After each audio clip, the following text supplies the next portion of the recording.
एक दिन गौतम बुद्ध से मिलने एक पंडित अपने शिष्यों के साथ आया। पंडित बहुत ही जोश में था। वह बुद्ध से अपने प्रश्न पूछना चाहता था। बुद्ध के सामने पहुंचकर पंडित ने कहा, मुझे आपसे बहुत सारे प्रश्न पूछना है, आप अभी मेरे प्रश्नों के उत्तर दें। बुद्ध ने कहा, मैं तुम्हारे सभी प्रश्नों के उत्तर दूंगा, लेकिन तुम्हें मेरी एक बात माननी होगी।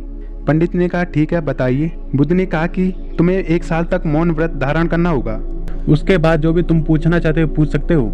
वहीं बुद्ध का एक अन्य शिष्य भी खड़ा था। ये बात सुनकर वो हंस रहा था। तो पंडित ने पूछा, तुम हंस क्यों रहे हो? बुद्ध के शिष्य ने जवाब दिया, कुछ साल पहले मैं भी तुम्हारी तरह यहाँ आया था। मेरे साथ भी मेरे अनेक शिष्य थे। तब तथागत ने मुझे यही बात कही।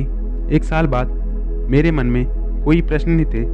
बुद्ध ने पंडित से कहा कि मैं अपनी बात का पक्का हूँ। 1 साल बाद तुम्हारे सारे प्रश्नों के जवाब दूंगा।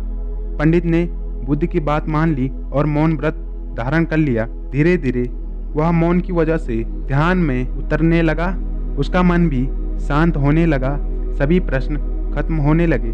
1 साल बीत गया। तब बुद्ध ने उससे कहा कि अब तुम अपने प्रश्न मुझसे पूछ सकते हो। ये बात सुनकर वो हंस पड़ा और कहा कि 1 साल पहले आपके शिष्य ने सही कहा था।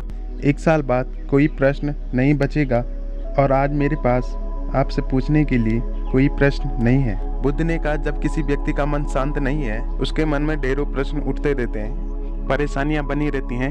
मन की एक अवस्था में प्रश्न होते हैं और दूसरी अवस्था में उत्तर होते हैं। झूठ की वजह से हमारा मन उत्तर तक नहीं पहुंच पाता है। मौन की वजह से हमारा मन दूसरी अवस्था में पहुंच जाता है, जहां उत्तर ही उत्तर होते हैं।